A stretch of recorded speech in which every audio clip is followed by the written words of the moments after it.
پنجاب کے پارلیمنٹیرینز پہ بہت فخر ہے کہ جس طرح آصف زرداری آیا اور فیل ہوا، جس طرح آپ نے اس کو مسترد کیا کہ آپ کے جو ہمارے لوگوں نے نکلنا تھا. ویسے یہ ایک طرح مجھے اس کا شکریہ ادا کرنا چاہیے آصف زرداری کا کہ اس نے ہماری پارٹی کا صفایا تو کر دیا نا. جو گندے انڈے تھے، جنہوں نے بکنا تھا، شکر ہے ان کو فارغ کیا. تو اب ہماری پارٹی ماشاءاللہ آج وہ پارٹی بن گئی ہے جو مجھے تو آپ کے اوپر سب کا اوپر بڑا فخر ہے. میں صرف یہ جو اپنے انصاف کے اداروں سے میں یہ پوچھنا چاہتا ہوں کہ دیکھیں کون ہمارے رائٹس کو پروٹیکٹ کرے گا اگر آپ نہیں کریں گے. شہباز گل سے کیا ہوا؟ ابھی تک شہباز گل پوری طرح ریکور نہیں کیا جو اس کے اوپر تشدد کیا گیا.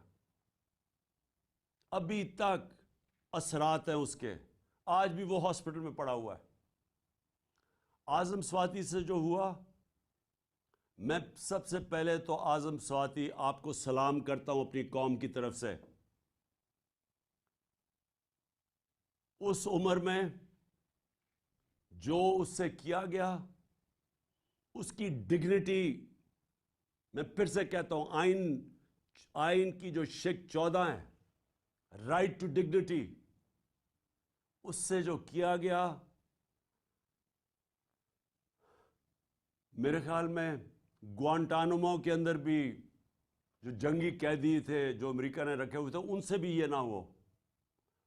آپ کو پتا ہے کہ امریکہ اپنے ملک میں اس طرح کی چیز نہیں کر سکتا تھا، اس لیے انہوں نے گوانٹانامو میں وہ جو انہوں نے جیل بنائے تاکہ وہاں تشدد کر سکے. وہ بھی اس سے زیادہ تشدد ہمارے لوگوں پہ پاکستان میں ہوا ہے.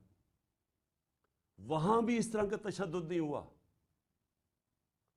اعظم سواتی کے جمیل فاروقی، ارشد شریف سے سوچے کیا ہوا ہے.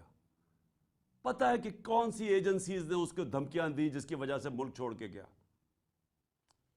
اور ابھی تک کسی کو اعتماد نہیں ہے پاکستان میں کہ انصاف ملے گا.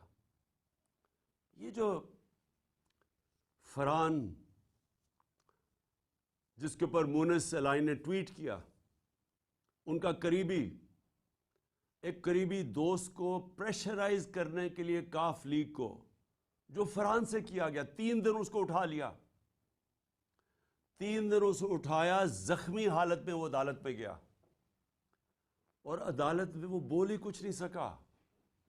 وہ اتنا خوف زدہ تھا کہ اس کو ڈر تھا کہ اس کو تحفظ نہیں دیں گی عدالتیں، کیونکہ جن لوگوں نے اس کے اوپر تشدد کیا وہ زیادہ طاقتور ہے. اس خوف سے وہ بولا ہی کچھ نہیں عدالت میں جا کے. کس کا؟ دیکھیں، میں اب یہ سوال پوچھتا ہوں کہ کیا پاکستان بنانا ریپبلک بن چکا ہے؟ کیا اس ملک میں حقوق ہیں، فنڈامنٹل رائٹس ہیں یا نہیں ہیں؟ اگر وہ جو 3 دن اسے تشدد کیا، اور جو مجھے چودھری پرویز الائن نے بتایا کہ اس سے ہوا کیا ہے، کس طرح کا تشدد اس پہ کیا گیا، اگر آپ سب کو میں بتا دوں تو آپ کو خوف آئے گا کہ یہ ہمارے ملک میں کیا ہو رہا ہے.